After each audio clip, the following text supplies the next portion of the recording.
요즘 그 시대 흐름과 또 교회 안에서 많이 사용하는 상호문화, 상호문화라는 교육과 카톨릭 교육을 겸하고 있는 송요셉 상호문화고등학교에서 사도직을 하고 있습니다. 그리고 저희 학교의 교훈이 세계의 시민이 되십시오예요. 그래서 상당히 앞서가는 부분과 특별히 요즘 청소년들에 의해서 필요한 부분이라고 생각을 하고 저희가 열심히 송요셉 상호문화고등학교에서 카톨릭 교육과 상호문화 교육을 실시하고 있습니다. 학교를 소개하려고 오늘 나온 게 아니라 제가 만난 제속 프란체스코 회원에서 다 뵙지를 못했잖아요. 전남권에 계신 분도 계실 텐데 제가 한 분에 대해서 좀 체험한 소개를 드리고 또 제가 어떻게 이 제속 프란체스코를 알게 됐는지 이런 부분 짧게 제가 한 10분 정도 말씀드리고 진짜 주제인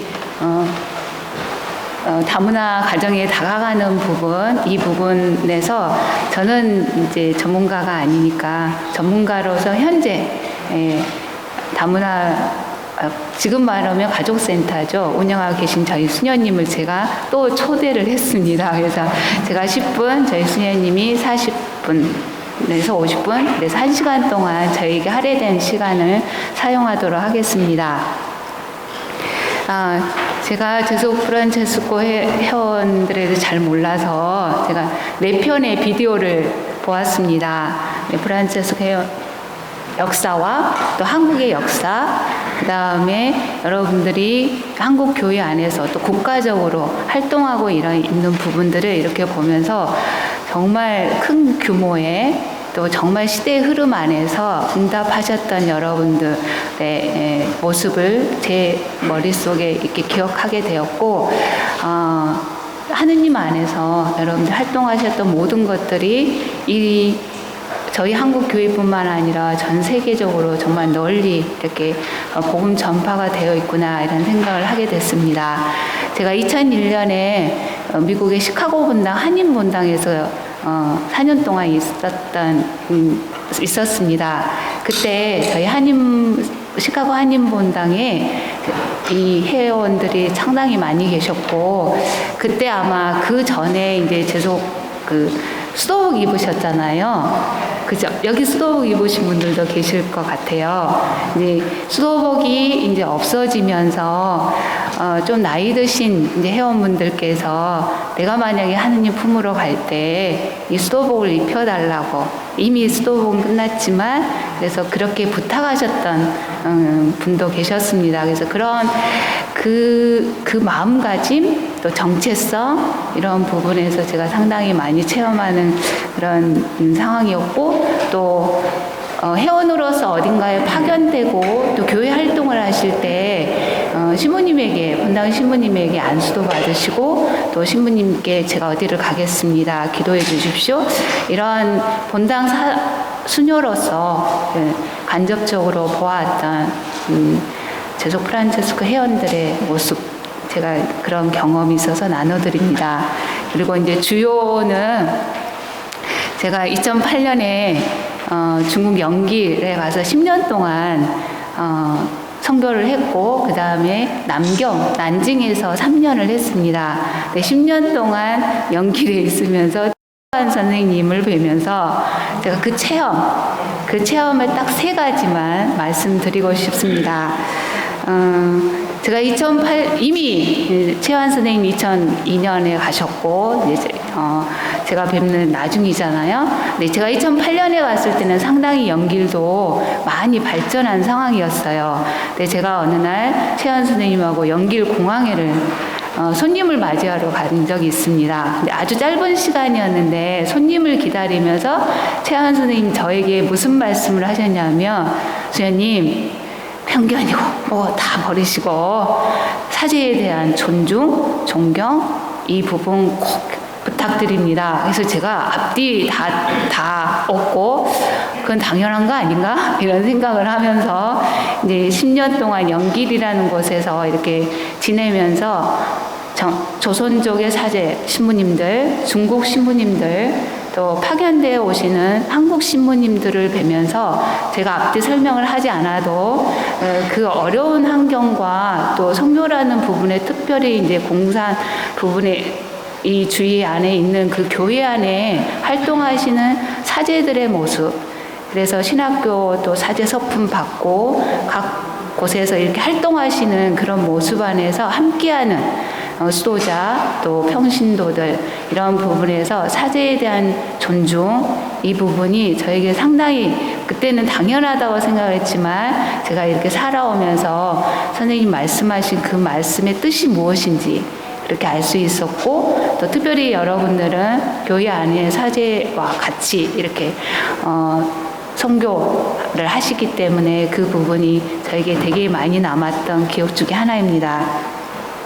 제가 2008년에 갔을 때는 상당히 좋아졌다고 했는데요. 그 전에 계셨던 많은 선교사들이 중국을 가게 되면 진짜 보따리장처럼 엄청 큰 가방에 온갖 물건을, 특별히 의류에서부터 시작해서 여러분들이 후원한 물건들을 도착하거나 가지고 가시거나 이래서 정말 필요한 분들에게 적시에 적인에게 이렇게 드리면서 그런 부분 안에서 그 시대에 필요했기 때문에 그 부분을 뭐 육체적인 부분도 있겠지만 그런 수고로움을 감수하면서 정말 돌봄한 부분에서 역할을 많이 하셨던 거 기억이 납니다. 그래서 선생님이 당신 짐도 못 푸시고 이렇게 후원에 들어오는 물품이나 또 가지고 오셨던 이런 부분을 누구에게 선정해서 누구에게 어떻게 드려야 되는지 이런 부분 안에서도 고심을 하시면서 그 지역 안에 분들과 연대하면서 함께했던 그런 기억이 납니다. 그다음 장학사업, 아마 여러분들도 후원을 많이 하셨을 거고 또 다른 부분을 통해서도 이 장학사업이 그때는 상당히 정말 절실했었어요. 젊은이들이 그 당시만 해도 대학을 가고 대학원을 가고 어떤 자격을 따서 취업하는 그런 과정 안에 나라에서 주는 부분도 아주 작은 부분이었지만 저희 선교사들이 가서 했던 부분들 중에 상당히 큰 영역을 차지하고 있었던 부분 중에 하나입니다. 그래서 장학사업에 대한 부분에서 선생님이 대상을 선정하고 그분이 졸업할 때까지 친유인 아마 이야기 들으셨을 것 같아요. 그래서 취업을 하는 의사가 되는 그런 과정까지를 정말 계속해서 돌봄, 요즘 우리가 교회 안에서 돌봄의 영성 많이 이야기하는데 그 돌봄의 영성을 손수 실행하셨던 분이십니다. 최환 선생님이. 아마 최환 선생님은 여러분들 대표로 가신 거예요.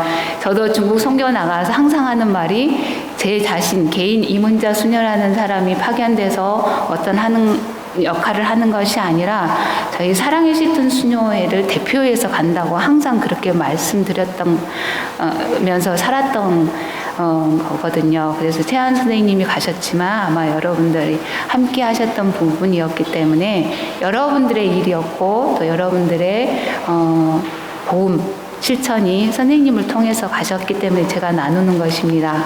그래서 칭인이라는 그분의 그 모든 과정이 이루어졌던 것을 저는 보지를 못했어요. 이미 취업한 상태였어요. 제가 갔을 때는 그 학생이 이제 의대를 나와서, 근데 제가 우연치 않게 가던 해에 그 학생 후원 받았던 그 학생이 집을 방문한 적이 있습니다.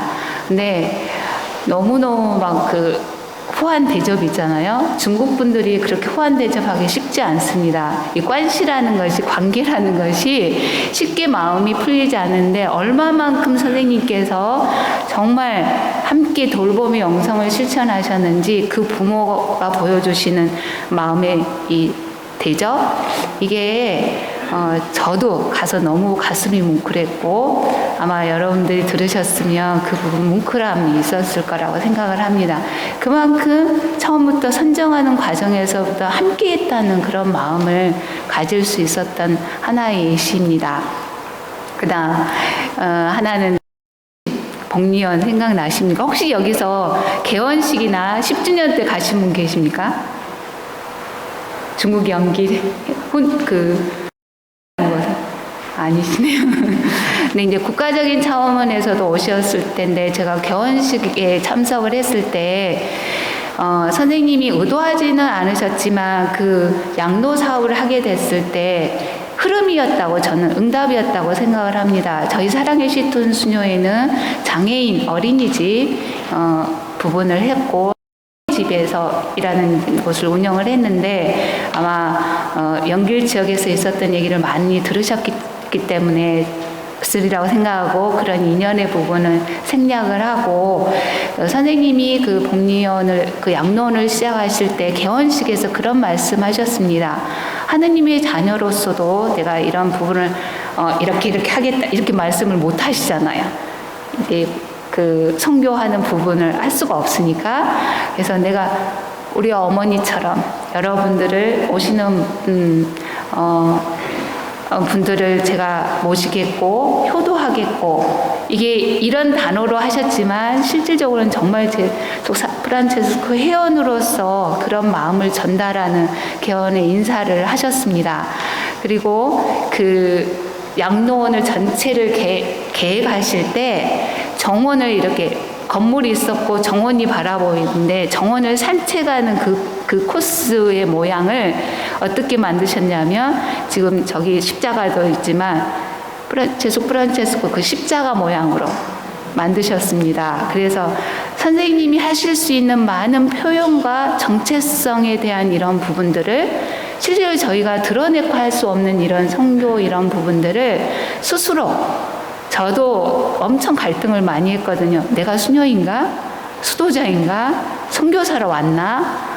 상당히 그 교회, 종교적인 어떤 부분에서 제재를 많이 당할 때 중국 선교에서 제일 많이 먼저 무너지는 게 정체성이었어요. 근데 선생님이 그런 부분에서 되새기고 하는 부분이 그게 상당히 저에게 많이 남았고 이런 뜻에서 이 양로원을 개원을 하고 모양을 만들고 그렇게 하셨던 그 오랜 세월의 이런 부분들을 제가 정말 나누고 싶었습니다. 그래서 제가 세 가지 함께 사제에 대한 함께 여러분들 항상 같이 교회 안에서 가정을 떠나면 교회 안에서 함께하는 사제와의 존중.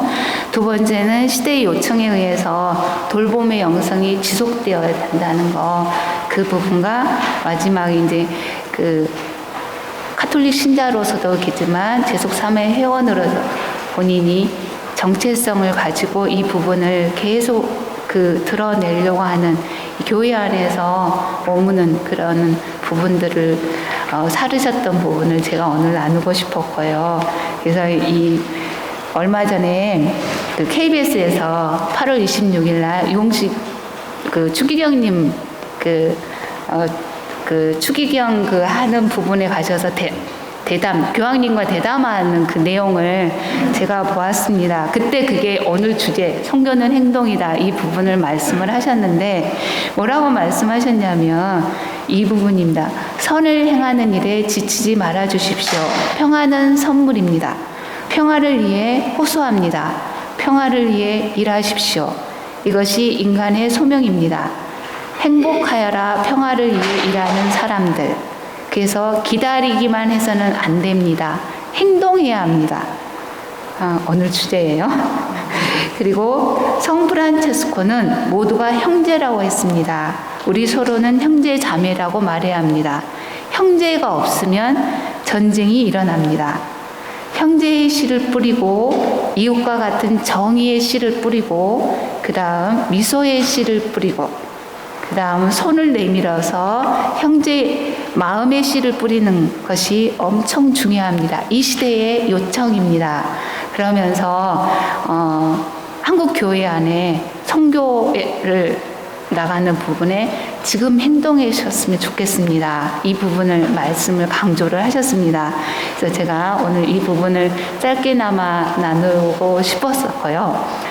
아까 처음 서두에 말씀드렸듯이 제가 다문화 가정 부분 안에 다가가는 부분을 저희 학교의 대상도 많지만 실질적인 이제 센터에서 하시는 여러 가지 사항들을 조금 많이 공유해 드리면 여러분들의 행동하는 부분에 많이 영향을 있으실 것 같아서 제가 저희 윤정선 수녀님을 초대했습니다.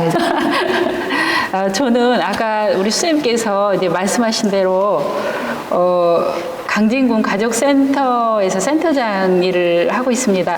우리가 가족센터가 2008년에 우리나라에서 그 결혼 이주민 여성들의 그 지원법이 통과되면서 각 지자체마다 그 다문화 가정 지원 센터가 개설이 됐고요. 현재는 전국에 한 240여 개가 있습니다. 그 저희 강진군 가족센터는 2011년에 그 강진군 지자체에서 저희 수도회가 위탁을 받아서 일을 이렇게 진행을 하고 있고 2018년 그 무렵에 건강가정, 다문화가정 지원센터가 통합이 되었다가 올해부터 여가부에서 가족센터로 명칭이 변경이 되었지만 다문화 가정을 위한 사업은 계속 하고 있습니다. 그래서 제가 거기서 소임을 하고 있고요. 더불어서 광주가정법원 장흥지원의 가사상담위원으로 위촉이 되어 있어서 부부 갈등으로 또 가정폭력으로 상담 위탁을 받으신 분들이 이제 오시면 제가 그분들 상담을 하고 있고요. 그리고 재난심리 상담 지원으로도 활동을 하고 있습니다. 그리고 이전에는 제가 이 소임 받기 전에는 소명리자 고등학교에서 U클래스에서 전문 상담사로 잠깐 일을 한 적이 있고요.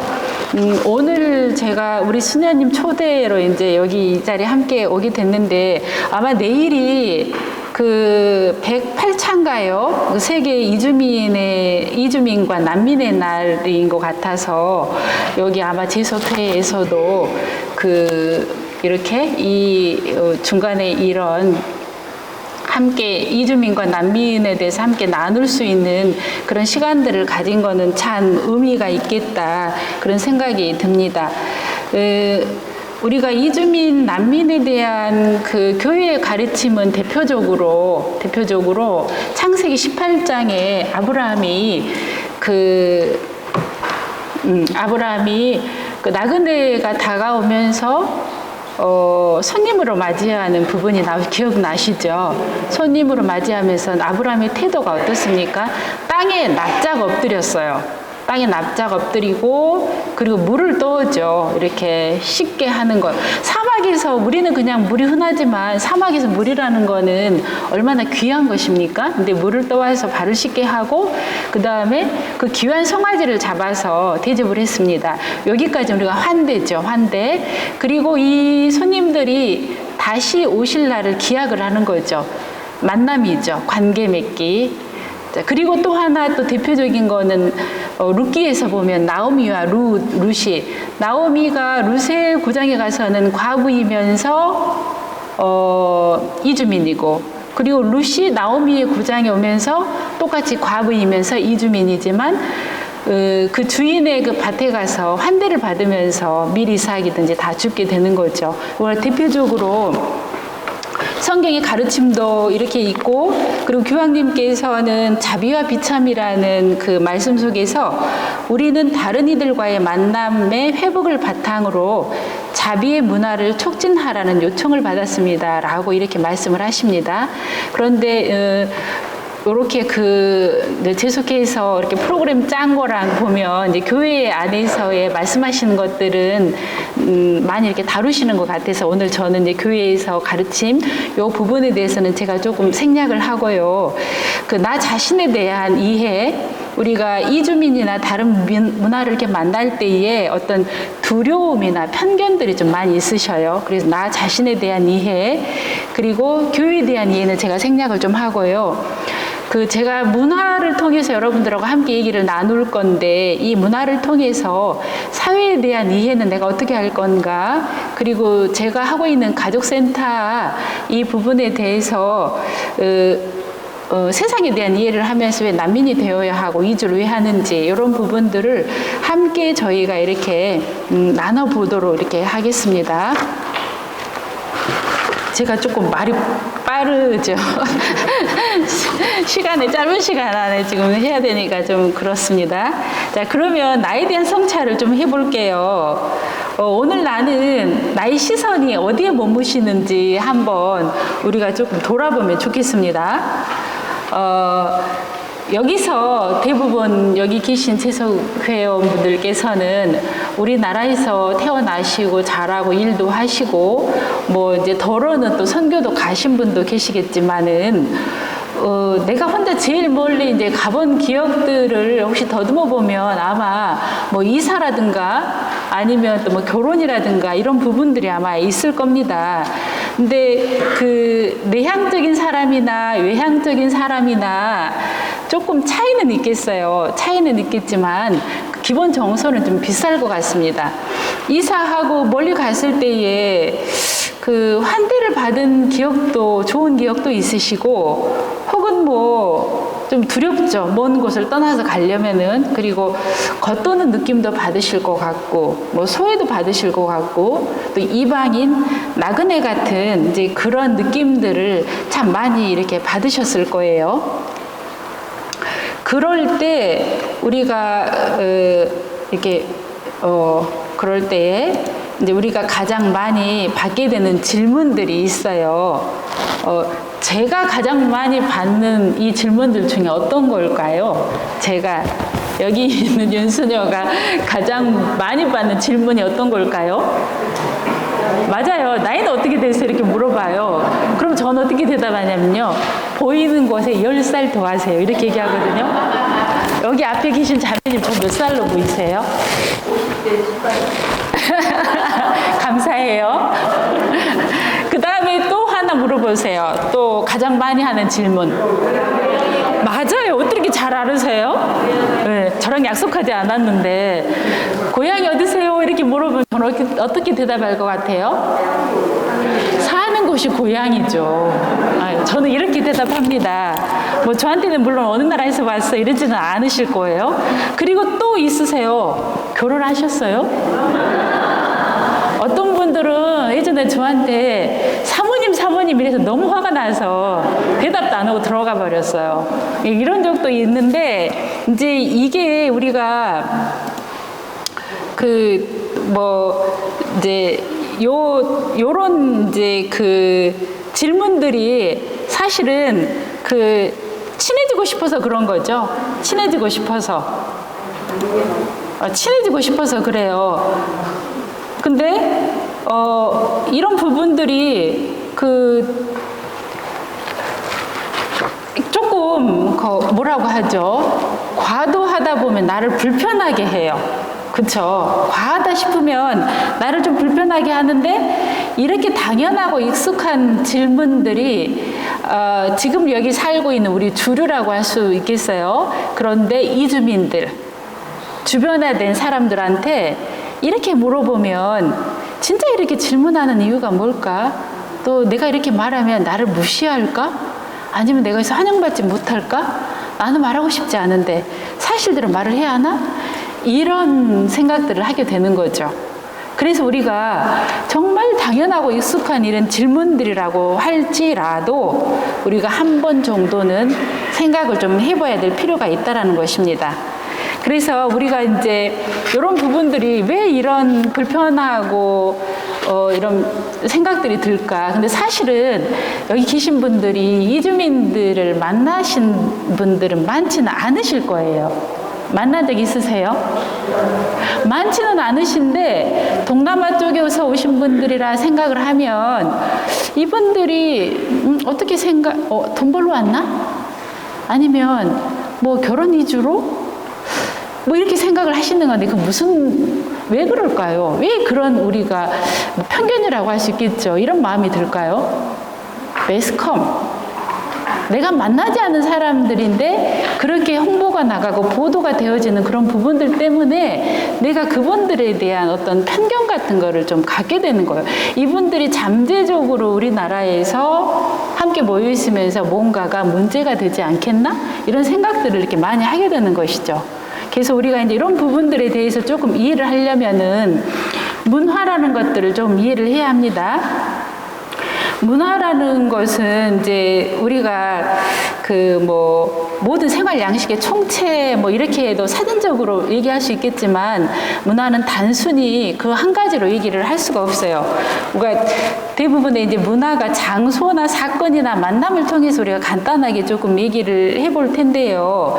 그 장소라고 하는 것은 산에서 사는 사람 다르고 강에서 사는 사람 다르고 사막에서 사는 사람 다르고 또 저쪽 추운 나라 북반구나 남반구에서 사는 사람들이 달라요. 추운 곳에 사는 사람들은 추운 생각을 해요. 생각도 사고도 추운 생각을 하고요. 따뜻한 곳에 사는 사람들은 따뜻한 생각을 해요. 저희 강진군에 필리핀 이민 가정이 한 54가정 정도 되는데 제가 방문을 가게 되면 집안에 해먹을 설치를 해놔요. 해먹은 우리나라 문화 아니죠.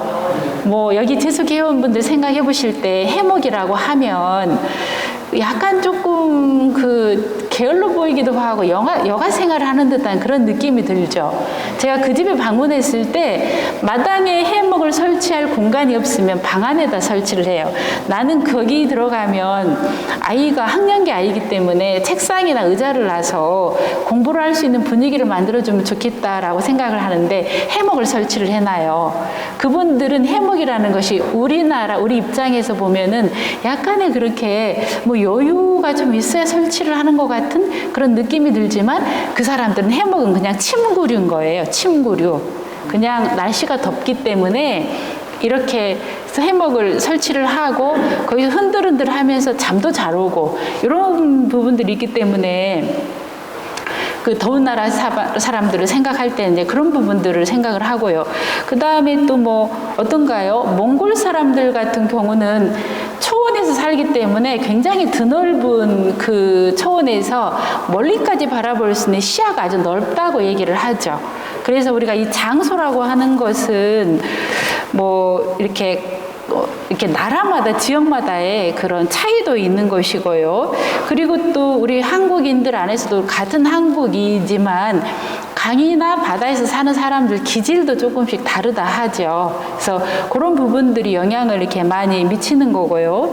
그 다음에 또 그 뭐 사건들 있죠. 사건들 우리가 뭐 옛날에 일어난 사건들 뿐만 아니라 뭐 근대화 이후로도 우리가 있었던 기억나는 사건들이 있죠. 5.16 뭐 쿠데타나 5.18 광주항쟁 같은 이런 큰 사건을 겪으면서 그 시간이 지나갔다 해도 사람들은 두려움이라는 게 내 마음 안에 이렇게 깔려있게 되는 거예요. 근데 같은 사건을 놓고서도 거기에 권력을 가진 사람들하고 일반 시민들하고의 체험의 정도가 좀 다르죠. 이처럼 우리가 국가적으로 함께 이렇게 겪는 체험이 있는가 하면 각 개인들에게는 뭐 그 양육을 할머니에게서 받았다라고 생각을 하면 할머니가 돌아가시면 어때요? 세상이 무너지는 것 같아요. 그리고 뭐 형제 자매나 아버지 이렇게 돌아가셨다 하면 이런 것들은 나라 전체가 그 함께 겪는 사건은 아니지만 각 개인에게 있어서는 그 부분이 자기 인생에 있어서 굉장한 영향을 미치는 이런 시간들이기도 하고요. 그래서 이처럼 우리가 공동의 문화를 형성하는 것은 국가적인 사건이 있는가 하면 그 외에도 수많은 개인적인 사건들이 있다는 것이죠. 그리고 또 만남은 어떤가요? 뭐 어떤 만남, 이런 만남들은 내게 또 영향을 준 사람들이 있고요. 그래서 만남 역시 한 사람의 그 문화를 이루는 중요한 요소이기도 하죠. 여기 앉아 계신 분들이 모두 한국인이라는 공통된 그 정체성을 가지고 있으시지만 각 분들이 자라온 그 배경 다 다르시죠. 형제가 많은 집도 있으시고 아니면은 뭐 한둘 있는 집도 있으시고 그리고 뭐 학교나 뭐 다니던 이렇게 성당, 교회, 지역이나 뭐 지연 이런 부분들이 각자의 이렇게 그 고유한 문화들을 이렇게 형성하는 것이죠. 그래서 그 문화라고 하는 것은 이런 그 뭐 하나인 것이 아니고 이런 것들이 장소나 사건이나 이런 만남들을 통해서 이렇게 문화가 이제 형성이 이렇게 되는 것이죠. 그래서 이와 같은 작업들을 통해서 우리가 그 뭐 한국인이라고 얘기하는 것은 쉽죠. 한국인이라고, 한국인은 어떻다라고 난 한국인이야 라고 얘기를 하는 건 쉽지만 그 뒤에 있는 걸 말하기는 어려워. 이처럼 이렇게 문화는 굉장히 복잡하고 여러 가지가 뭐 제가 장소나 사건이나 어떤 만남들을 통해서 제가 이렇게 조금 풀어봤는데 그런 것들이 굉장히 복합적으로 엮여져 있기 때문에 우리가 그 문화라고 하는 것은 하나가 아니라 늘 함께 가는 것입니다. 그래서 이렇게 각자의 체험이 다른데 공동의 문화가 무엇인지를 정의 내리는 것은 굉장히 어려워요. 더더군다나 우리나라의 문화는 어떻고 다른 문화는 어떻다라고 얘기하는 건 더더욱 어려운 일이죠. 그런데 그런 어려움 속에서 우리가 이렇게 다른 문화에 있는 사람들을 이렇게 만나는 것입니다. 그래서 이 문화라는 것은 굉장히 이렇게 복잡하면서도 또 변해가는 것이에요. 우리나라만 보더라도 옛날에 그 전통적인 문화와 현대 문화 굉장히 달라요. 우리나라 한국인은 이럴 것이다 라고 하는 게 앞으로 계속 이럴 것이다 라고는 얘기할 수가 없는 거죠. 우리가 그 예전에 참 한국 좋은 거 있어요. 밥상 문화, 밥상머리 교육이 다 이루어지잖아요. 근데 여기 계신 회원님들은 요즘에 집에서 가족분들하고 식사를 얼마나 하세요? 여기 식사 얼마나 하세요? 함께 식사하세요? 네? 그렇죠? 각자 먹어요. 그러면 우리가 정말 좋다고 생각했던 전통의 밥상 문화가 지금 지속이 되고 있나요? 그렇지 않나요? 지속이 안 되고 있죠. 그리고 뭐 가부장적이라고 한 것도 있고 또 여러 가지 우리가 좋은 것들이 있죠. 그런데 이 문화가 우리나라에서만 보더라도 전통 문화하고 지금 현대 문화가 많이 달라져 있어요. 그렇다라고 하면 문화라고 하는 거는 고정불변의 원칙이 아닌 거죠. 변화되는 거예요. 항상 변화의 과정을 이렇게 거쳐가고 있는 것이고요. 그리고 이 문화라고 하는 것은 어때요? 단절도 있어요. 단절과 긴장을 통해서 우리가 발전하는 것이에요. 뭐 예를 들어서 그 할머니가 이제 돌아가시거나 그러면은 돌아가셔도 우리가 단절됐어요. 할머니랑 나랑 끊어졌지만 나는 그 일로 인해서 내가 성숙을 하는 거고 우리가 뭐 정치 얘기하는 건 아니에요. 제가 5.18 같은 경우도 굉장히 큰 아픔이 있었어요.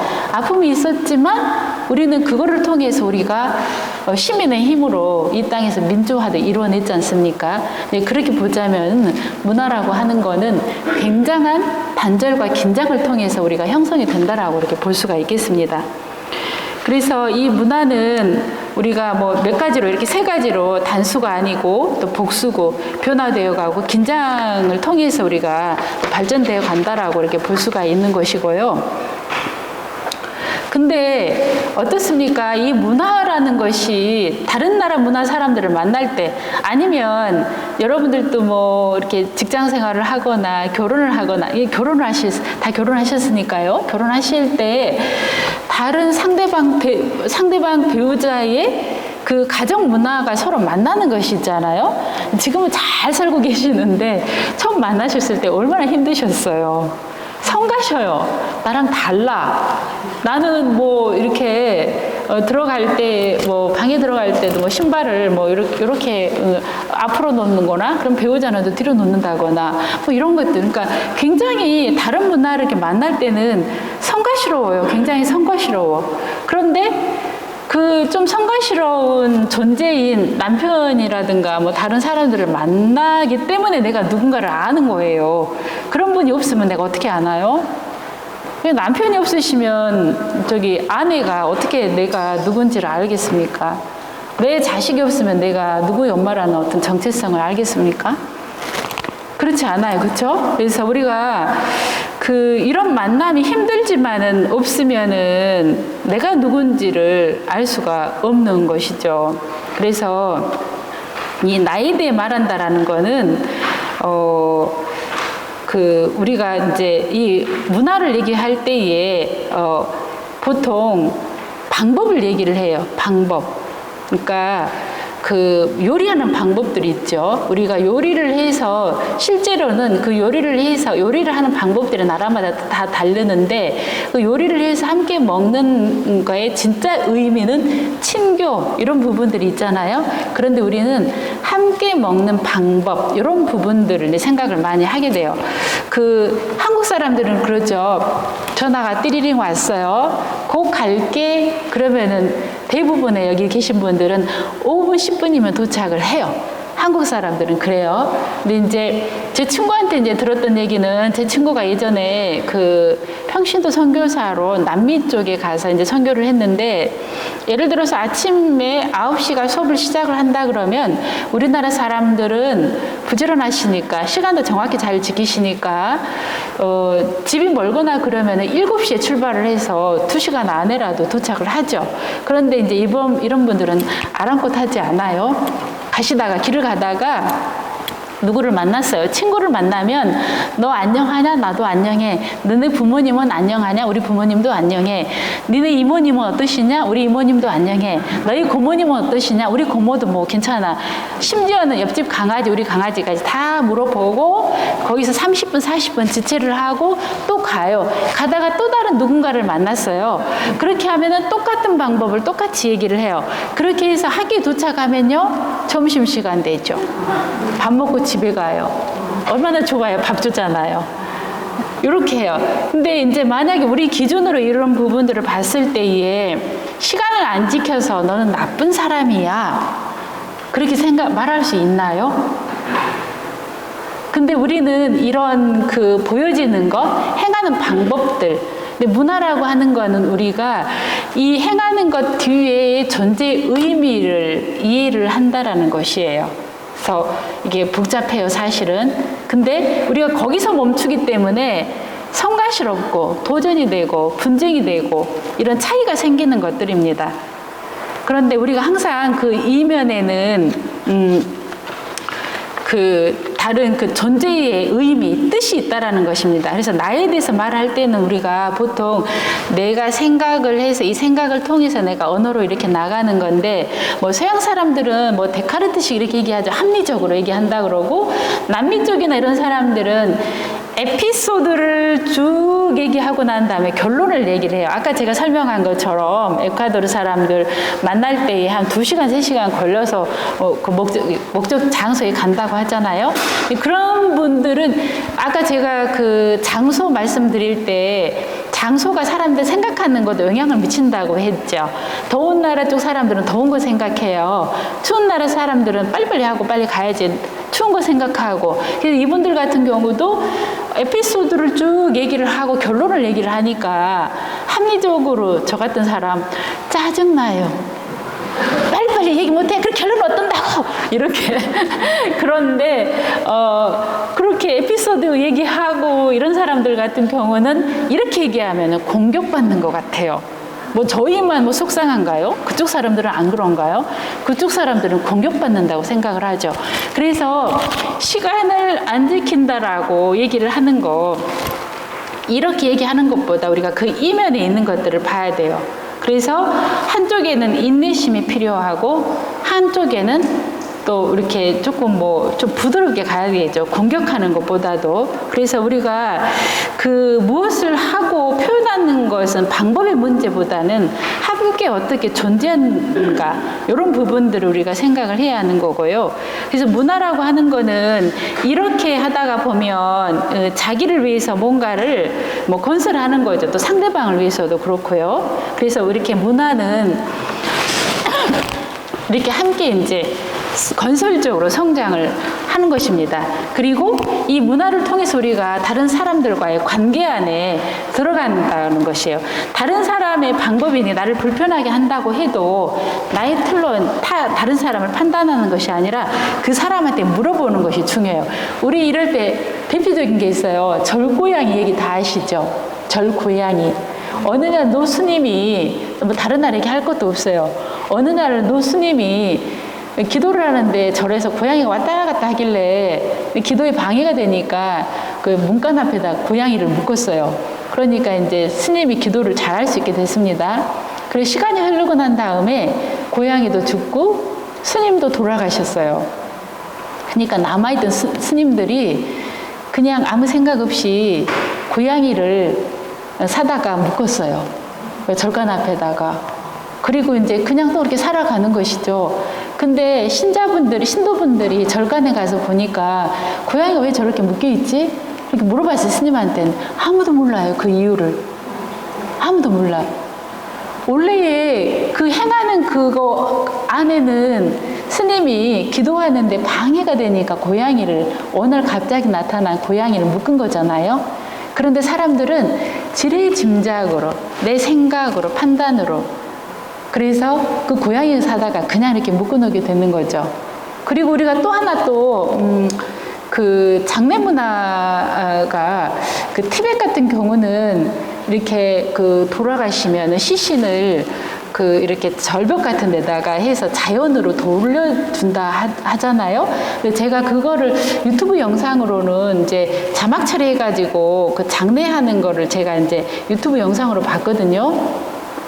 사람을 이렇게 이제 조금 그냥 그 나라 사람이 아닌 내가 봤을 때는 좀 잔인하다 생각이 드는 게 돌아가신 시신을 이렇게 이제 이렇게 분절을 시키더라고요. 뭐 도구를 사용을 해서. 근데 그것이 우리가 이상한 문화라고 얘기할 수 있나? 처음에는 저는 처음에 생각할 때는 생태적으로 장례를 치르는구나. 자연으로 왔기 때문에 자연으로 돌아간다라고만 생각을 했었어요. 그런데 제가 그 내용을 들여다보니까요. 추워요. 굉장히 추운 곳이잖아요. 아주 고도가 높은 곳에 있기 때문에 땅이 녹지를 않아요. 그러니까 우리나라처럼 매장을 할 수 없어요. 매장을 한 것이 오히려 끔찍한 거예요. 이렇게 돌아다니다 보면 만약에 땅을 조금 파거나 뭐 음식을 해 먹으려고 어디 가서 땅을 좀 파서 이렇게 바람을 좀 막으려고 그렇게 해서 땅을 좀 판다 그럴 때 만약에 그 안에서 시신이 나온다면 굉장히 끔찍할 노릇이잖아요. 그래서 그렇게 추운 나라에서는 매장을 할 수가 없기 때문에 그렇게 시신을 이렇게 분절을 시켜서 절벽 같은 데서 독수리가 와서 이렇게 밥을 이렇게 내어줄 수 있도록 그런 문화인 거예요. 그래서 우리가 행하는 것, 그것만 보면은 참 받아들이기 어렵고 무섭고 막 그럴 수 있는 거잖아요. 근데 그 부분에 대해서 우리가 그 행하는 그 존재 이면에 그 부분들을 대해서 우리가 이해를 한다라고 하면은 정말로 그 나라 사람들의 문화를 이해를 할 수 있는 거고, 그리고 난 다음에 그 사람을 이해를 할 수 있는 것이죠. 그래서 이렇게 문화라고 하는 거는 도전이 되기도 하고 분쟁이 되기도 하고 차이에 대해서도 우리가 얘기를 할 수 있지만 그것을 통해서 우리는 그 이해를 할 수가 있는 것이죠. 받아들일 수 있는 거고요. 그래서 지금까지 우리가 이제 이 다양한 문화에 대해서 이제 행동하는 방법들, 그 이면에 그 의미가 있다라는 것들을 우리가 이제 함께 얘기를 나눠봤는데, 그럼 실천은 어떻게 할 건가? 실천은 어떻게 할 건가? 이제 뭐 다른 여러 가지 이론들도 많이 있지만 저는 학자가 아니고요. 제가 하고 있는 일 안에서의 이게 참 좋겠다라고 생각을 해서 가져온 것이니까 여기 계신 회원님들께서도 본인에게 괜찮은 것만 이렇게 받아들이시면 될 것 같아요. 우리나라가 결혼 이주가 한 20여 년 됐습니다. 결혼 이주가 한 20여 년 됐는데, 처음에 그냥 이제 저도 참 마음 아픈 일인 건데, 좀 부끄럽기도 하고요. 우리나라 결혼 이주는 한 20여 년 전에 여러분도 혹시 기억나실지 모르겠어요. 농촌총각 장가보내기 프로젝트에서 시작이 됐어요. 그래서 도시에서도 결혼을 못한 취약계층의 사람들도 농촌으로 주소 이전을 해가지고 결혼했던 그런 배경들을 다 여기 계신 분들은 기억을 하실 것 같습니다. 그래서 그때 당시에는 국가에서 관여를 못하고 민간에게 맡겨놓으니까 브로커들 이제 이렇게 해서 들어오기는 조금 이따 가면 제가 문제점들을 이제 좀 나누긴 할 건데, 이런 상황들에서 하다가 보니 결혼해서 오신 분들에게 과도하게 한국화를 요구를 많이 했어요. 그래서 지금 이제 가장 많이 발생하는 문제가 자녀들의 언어 문제거든요. 그러니까 아이들 같은 경우는 성장 과정 안에서 적절한 언어 자극을 받아야만이 이렇게 발전을 할 수 있는데 그렇지를 못했어요. 그래서 과도한 한국화가 요구되다 보니까 지금 여러 가지 문제들이 좀 많이 발생을 하게 되고, 그래서 우리가 이 말은 뭐 다른 말로는 용광로라고, 용광로 같은 경우는 쇳덩이를 한꺼번에 다 집어넣어가지고 하나로 만들어 버리잖아요. 그래서 용광로주의라고도 하고 동화주의라고도 해요. 이 동화주의라는 거는 내가 다른 사람처럼 돼버리는 거예요. 다른 사람이 나처럼 되라고 얘기하는 것이고, 그래서 다른 사람과의 나의 차이를 견디지를 못하는 거예요. 그래서 우리가 처음에 결혼 이주 정책이 이렇게 우리가 이제 되어 왔던 것이고요. 그 다음에 이제 뭐 병렬식 우리가 공존이라고 하는데 이 부분 좀 이해하기 어려우시면 고시원 같은 데 생각해 보면 될 거예요. 우리가 한 공간 안에 함께 살아요. 각각 다른 사람이 만나는 게 없어요. 만남이 없잖아요. 따로 밥해 먹고 따로 뭐 이렇게 같은 게 있어도 우리가 시도를 하지 않아요. 뭐 귀찮지는 않겠지. 나처럼 되라, 너처럼 되겠다. 이게 안 되니까 서로 요구가 없으니까 귀찮지는 않겠지만은 서로 이제 발전이 없는 것이죠. 그래서 제가 이제 이런 과정들 안에서 그 상호문화에서도 얘기를 좀 하고 싶죠. 상호문화는 아까 이제 우리 임문자 스님께서 그 말씀을 이렇게 하셨는데, 우리가 상호문화라는 것은 이제 차이를 없애지 않죠. 차이를 없애지 않고 타인에게 무관심하지도 않아요. 그리고 다른 사람에 의해서 내가 변화되어야 한다. 뭐 내가 나와도 다른 사람을 만났을 때 다른 것에 대해서 서로 이렇게 질문하는 거. 그러니까 아까 제가 절고양이 얘기를 했죠. 절고양이 서로 질문하지 않았어요. 왜 고양이를 그냥 일 없이 사다가 묶어 놓은가요? 왜 그랬는지 서로 한번 이렇게 숙고를 해봤으면 그렇게 하지 않잖아요. 그래서 우리가 질문을 해야 되는 겁니다. 질문을. 그러니까 우리가 모르는 것들이 많다라는 것. 사람들은 내가 모르는 사람인데 내가 알고 있다라고 생각하니까 내 방식으로, 내 편견으로 이렇게 얘기를 하는 것이죠. 그래서 그런 오해들이 이제 발생을 이렇게 하는 건데, 우리가 실천 방법에서는 무엇을 할 수 있는지를 보는 것이 함께, 그래서 고유한 문화가 이렇게 포기하는 것이 아니고 또 내 문화를 어떤 방식으로 또 내놓을 건가, 그리고 타인과의 차이가 또 내 고유한 문화를 찾아갈 수 있도록 이렇게 도와주는 것이죠. 그래서 이 상호 문화라고 하는 거는 대화를 하는 것이죠. 대화를 하는 것이에요. 나와 너의 차이를 없애는 게 아니고 대화를 이렇게 하는 것이에요. 함께 대화를 하는 거. 대화는 이렇게 갑자기 너랑 만나서 이렇게 이야기하자 그러면 무섭잖아요. 그렇게 대화하는 건 아니고 아까 말씀드린 것처럼 우리가 너가 나하고 시간에 대한 의미도 서로 다른 거잖아요. 그러니까 시간이 안 지켜서 내가 속상하고 뭐 화가 이렇게 나고 그렇지만 이해를 해야 되는 거예요. 이해를 해야 되는 거. 그래서 우리가 대화라고 하는 거 그러니까 이렇게 대화라고 한다라는 거는 내가 모르는 것이 있다라는 걸 전제로 해야 됩니다. 그래서 우리가 상호 문화라고 하는 거는 이렇게 서로 간에 이렇게 대화를 이렇게 해야 되는 건데, 이런 문화적인 그런 차이가 있다라는 것이 나를 불편하고 성가시게 하면 우리는 기본적으로 반사적으로 어떤 느낌이 드냐면 판단하게 돼요. 판단. 다른 사람 만났을 때 성가시잖아요. 그런 자동 반사적으로, 이건 나쁜 게 아니라 어쩔 수 없이 인간이기 때문에, 사고한 존재이기 때문에 자동 반사적으로 판단을 하게 돼요. 그래서 저 사람이 나처럼 하지 않으면 또 나와는 다르다라는 거, 그리고 다른 문화 접할 때 판단하기 전에 제가 질문부터 해보라고 했죠. 질문. 내가 이렇게 불편하면 질문부터 이렇게 하는 거예요. 그래서 내가 왜 이렇게 해야 되고 저 사람은 왜 저렇게 해야 되고, 그래서 우리가 질문을 하지 않으면은 다른 그 문화에서 가져다 주는 그 풍요로움을 우리가 닫아버리는 것이에요. 그래서 이주민들을 이렇게 만날 때요, 지금 어느 나라에서 왔어요? 어디 살아요? 우리는 일상적으로 이제 간단하게 하는 질문이지만, 여러분들은, 저도 그래요. 근데 저도 모르게 이제 자동 반사적으로 딱 드는 생각들이 있어요. 뭐예요? 한국에 돈 벌러 왔으면서 이런 생각들. 이건 나쁜 게 아니라 자동적으로 들게 돼요. 이런 게 뭐예요? 우리 개인들한테 질문해야 될 문제들이 편견이에요. 물론 사회적인 편견도 많이 있어요. 이제 이 편견 때문에 우리가 이 풍요로움을 다 못 보는 겁니다. 이 단면만 보는 거예요. 편견에 갇혀 있으면요, 이게 전체가 다 안 보이는 것이에요. 그래서 우리가 다른 사람들을 만날 때에 내가 질문부터 해봐야 되는 것이죠. 여기는 뭐가 보이십니까? 토끼 보이시네요. 토끼 보이셔요? 아니, 첫 번째 그림에서 뭐 보이셔요? 토끼. 여기 그림에 뭐 보이셔요? 자, 제일 먼저 보이는 거는 왼쪽으로 시선이 가시는 분들은 새가 보이죠?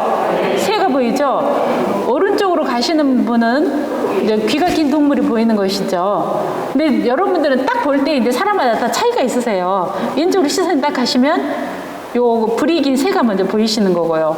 그쵸? 같은 거를 봐도 우리가 보는 거에 따라 달라지죠. 그리고 여기는 어때요? 여기서 보니까는 늙은 좀 나이 든 여인이 보이는데 뒤집어 놓으니까 어때요? 반짝반짝 빛나는 예쁜 여인이 보이죠. 그리고 요 그림은 어떠세요? 뭐가 보이세요? 보이는 대로 얘기해 보실까요?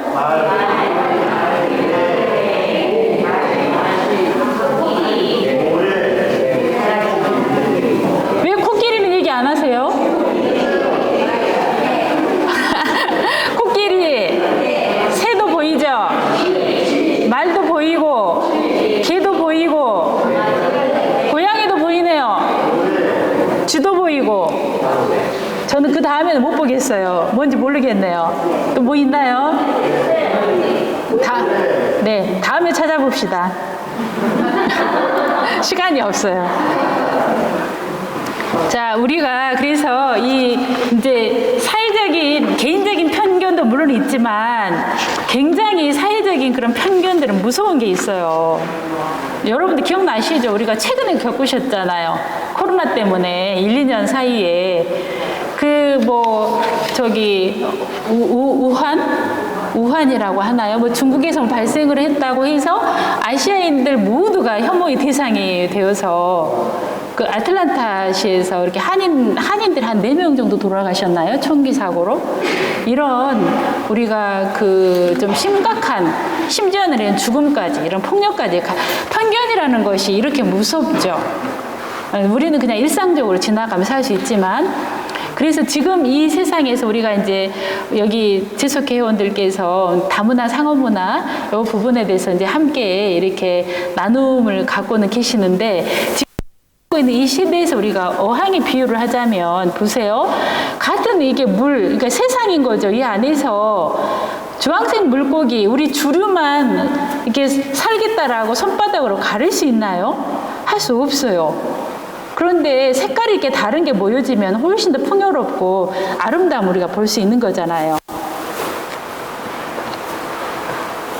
자, 그래서 제가 조금 말이 좀 빨랐는데 시간이 없으니까 간단하게만 제가 좀 설명을 드릴게요. 저희 이제 다문화 센터가 강진 인구가 33,000명 정도 되는데 그 다문화 가정이 한 275가정 정도 돼요. 중국이 54, 필리핀 34, 일본 34, 필리핀 52, 태국 7, 베트남 91, 캄보디아 31명 이렇게 되는데 베트남인이 한 3분의 1 정도 됩니다.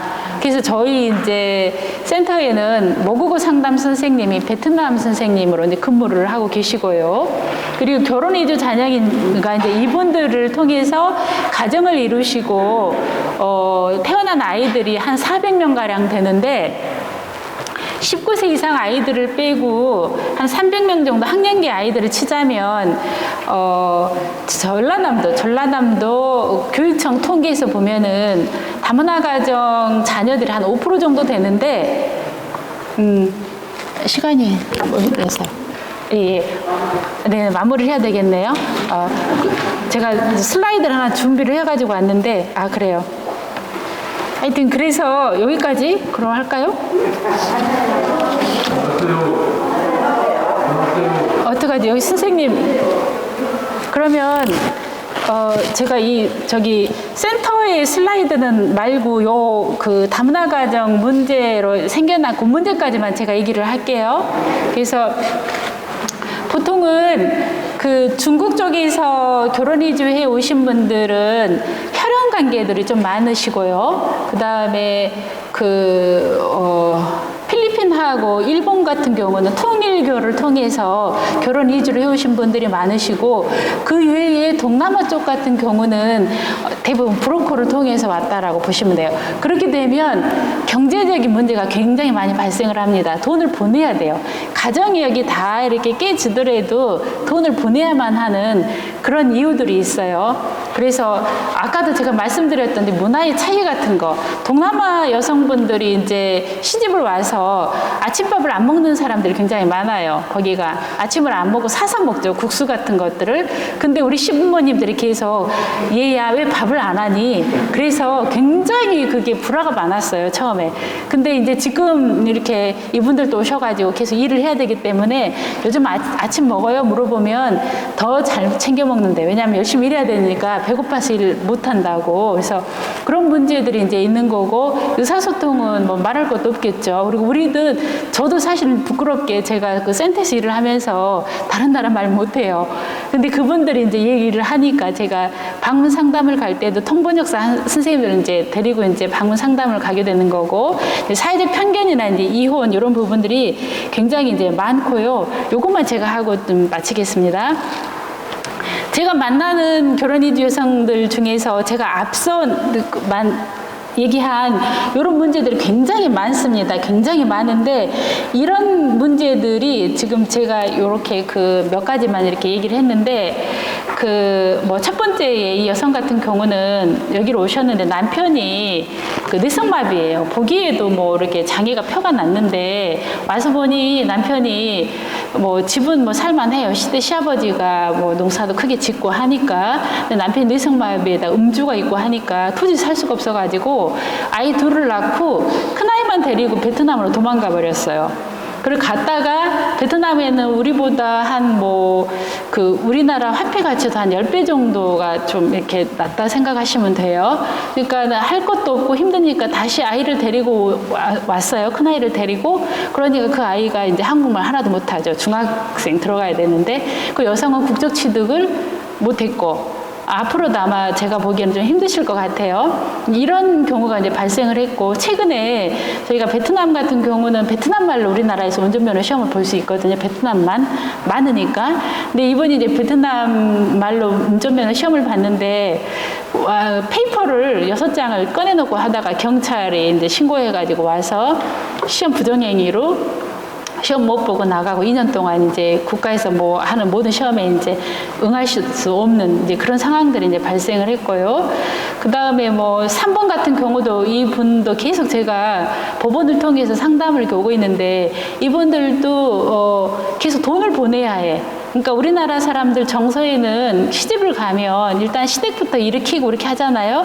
근데 이런 분들은 그런 거 상관이 없어요. 일단 돈을 보내야 돼요. 그러니까 빚을 내서 돈을 보내니까 계속 이런 문제들이 발생을 이렇게 하는 거고요. 그리고 네 번째 보면 이 여성분 같은 경우는 국적 취득을 딱 하고 난 다음 날에 집을 나갔어요. 민증을 취득하고 난 다음에 바로 집을 나가서 그 남편 되는 분이 이제 아이들 둘이 데리고 어머니랑 같이 사는데, 우리나라 사람, 제가 아까 질문 같은 게 이제 너무 과하다 싶으면 부담을 주잖아요. 네, 동네 사람들이 페이스북을 보고 그 여성분이 다른 남자랑 모국인이랑 살고 또 아기 낳고 사는 사진을 이렇게 보여줘가지고, 이분이 이제 뭐 자살하겠다고 애들 데리고 나가서 경찰 뜨고 난리가 났죠. 그러니까 이런 부분도 앞서 제가 그런 문화 차이나 이런 부분들에 대해서도 많은 문제들이 생겼던 거고요. 그러니까 6번째 같은 경우는 굉장히 조금 마음 아픈 일이에요. 굉장히 그 시댁이 경기도 쪽에서 큰 공장을 하시는 분인데, 이러면 결혼을 시키지 않아야 되는데 아마도 아이 때문에 후세들을 보려고 그러셨던 것 같아요. 그래서 아이를 낳자마자 아이는 뺏어가고, 또 이분은 지금 이혼 소송 중에 있어서 저희가 함께 이제 이렇게 접근을 하고 있는 부분도 있고요. 그리고 뭐 다 나쁜 것만은 아니에요. 8번 같은 경우는 이분은 뭐 손자녀들을 다 입양을 시켜가지고 뭐 글로벌화된 가정을 이루고 있는 부분도 있으시고, 또 7번 같은 경우도 이분도 이제 뭐 아이들이 5명이나 되고 굉장히 젊은 부부인데 뭐 경찰 가정폭력으로 인해서 이제 경찰 신고되고, 저도 이제 이분 지원하기 위해서 만나러 갔는데, 사실은 이제 그 남편을 이렇게 맞아서 뭐 신고를 했지만, 이분 같은 경우는 본인의 이제 과실이 굉장히 컸어요. 본인도 외도를 이제 한 건데 남편이 그것 때문에 화가 나서 쫓아가서 이제 때리고 그리고 했다가 쉼터를 통해서 이렇게 이제 가게 됐는데, 이분 같은 경우는 보통 그 막내 아기를 이렇게 계속 데려가려고 그런 게 아니라 큰 아이만, 말을 통하는 아이만. 왜냐하면 그 국적을 취득하지 않으면 그 남편이 없으면은 굉장히 어려워요. 어렵고, 만약에 이혼을 하게 되면은 그 죽어도 양육권을 놓지 않는 게, 하나라도 양육권을 가져야만이 아이가 미성년자가 될 때까지 한국에서 체류를 할 수 있고, 이혼을 하더라도 그 아이 밑으로 아이가 보호자가 되고 내가 그 밑에 이제 그 들어가기 때문에 절대로 놓지를 않으려고 하는 거죠. 그래서 이런 분 같은 경우는 이런 법적으로 좀 이용을 하는 부분들이 있어서 이렇게 다양한 문제를 가지고 있기 때문에, 사실 우리나라 첫 단추가 잘못 끼워져서 이렇게 하지만은 그래도 이제 이런 문제들을 우리가 조금씩, 어쨌든 우리 국민이잖아요. 그래서 저희 강진 같은 경우는 275세대 중에서 한 절반이 국적 취득을 지금 하고 안 하고 했는데, 어쨌든 우리 국민으로 다 포함해서 함께 살아가야 되기 때문에 우리가 이런 일들을 지금 하고 있는 것이라고 생각을 하고요. 제가 시간이 너무 없으니까 여기까지 마치겠습니다. 준비한 건 많은데요. 네, 감사합니다.